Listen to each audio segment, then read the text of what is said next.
Merci, Madame la Présidente. À notre tour de nous incliner devant la mémoire de Dominique Bernard et de présenter à sa famille, à ses proches, nos condoléances émues, cette émotion ayant très largement traversé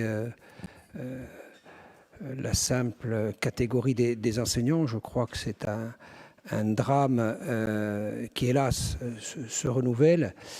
Et qui, au-delà de l'émotion légitime qu'elle a pu susciter, interroge sur la capacité à assurer la sécurité. Tout en modérant mon propos, puisqu'il n'est pas inutile de rappeler qu'hélas, les deux drames à distance de 3 ans, à la fois l'assassinat de Samuel Paty et de Dominique Bernard, n'ont pas eu lieu dans un établissement, mais à l'extérieur des établissements. Donc il ne faut pas non plus verser dans le syndrome de la forteresse que devrait constituer un établissement scolaire. Par essence, un établissement scolaire doit être ouvert sur le monde. Pour autant, la question qui se pose précisément depuis l'assassinat, c'est le niveau de vigilance accru formalisé par le plan Vigipirate plus, je l'appelais comme ça, qui nécessite un renforcement.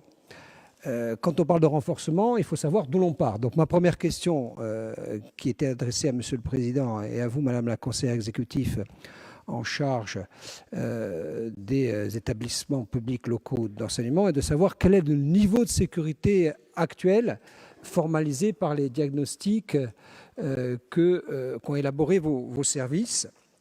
Et la question corollaire, qui rejoint celle de mon collègue, est de savoir dans quelle mesure est-il nécessaire, au moins pour certains établissements auxquels nous pensons tous, ce niveau de sécurité pour assurer à la fois la vigilance, la surveillance et l'apaisement dont ont besoin un certain nombre de personnels. Et ce n'est pas uniquement l'affaire des personnels enseignants, c'est l'affaire de toute la communauté éducative, des parents, des élèves, des enseignants évidemment, mais aussi des agents de notre collectivité qui, à juste titre, ont besoin d'être rassurés sur ce sujet. Je vous en remercie. Allora, risposta da essere fatta da Antonia Luciani. Avete la parola. Ringraziavi. Messieurs les conseillers, je vous remercie pour vos questions qui me permettent de revenir sur ce que fait la collectivité de Corse au quotidien pour assurer la sécurité au sein des établissements scolaires, notamment des collèges et des lycées.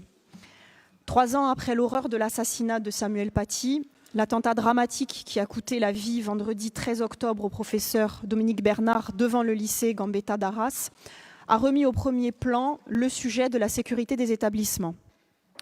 En 2017, l'instruction interministérielle du 12 avril relative au renforcement des mesures de sécurité et de gestion de crise a rendu obligatoire l'établissement et la rédaction d'un plan particulier de mise en sûreté des établissements spécifique attentat-intrusion avec une alarme adaptée.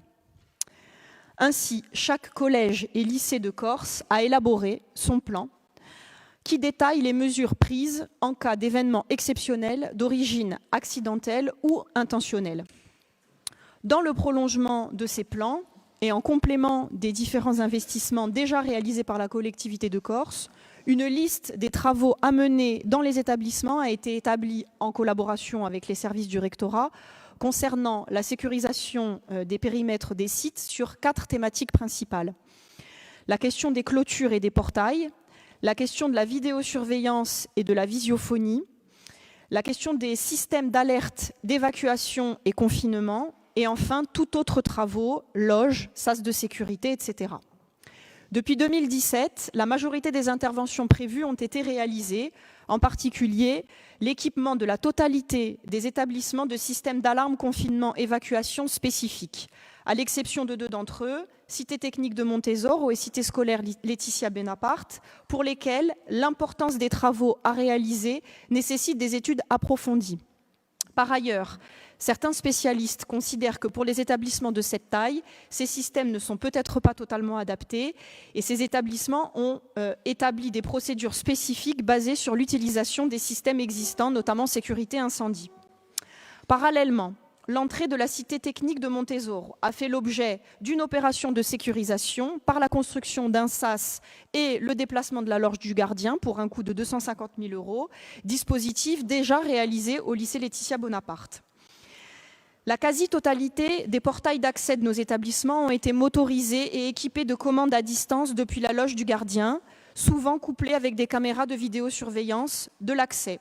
Certains de ces travaux sont en cours, notamment la cité scolaire Fèche. Les systèmes anti-intrusion utilisés hors temps scolaire ont été vérifiés et rénovés quand cela était nécessaire. De très nombreux travaux de mise en état, rénovation, réhausse de clôture ont été réalisés ou sont en cours. L'ensemble de nos établissements ont donc fait l'objet d'interventions dans le domaine de la sécurisation depuis 2017, avec un budget annuel d'environ 300 000 € consacré spécifiquement à ce type de travaux. Chaque sollicitation d'un établissement pour des problématiques d'intrusion et ou de vandalisme est analysée et instruite par nos services. Elle peut conduire rapidement à des travaux spécifiques, comme ce fut le cas au collège Arthur Giovogne, avec la création d'un sas d'accès. Vous l'avez compris, en fonction de la situation particulière des établissements, l'accent est mis sur la création de sas d'accès avec contrôle visuel depuis la loge, solution qui semble, au regard des retours d'expérience, la plus efficiente. Enfin, même si la technique est indispensable, le contrôle humain doit rester important et premier. La problématique de la sécurisation de l'accès aux établissements scolaires repose bien davantage sur la présence humaine et la formation des personnels éducatifs et techniques que sur des systèmes électroniques alternatifs au fonctionnement parfois aléatoire. En effet, nous considérons que les établissements doivent rester des lieux de vie agréables, propices à l'apprentissage dans des conditions sereines et apaisées, le tout bien sûr dans un cadre sécurisé, par l'ensemble des travaux qui vous ont été présentés dans le cadre de cette réponse prouvent. Nous souhaitons également engager un dialogue serein avec les établissements afin d'être à leur écoute et nous répondrons à chacune de leurs sollicitations dans le but de garantir la sécurité des jeunes, des enseignants et des personnels techniques et administratifs de nos collèges et nos lycées. Aringradiabi.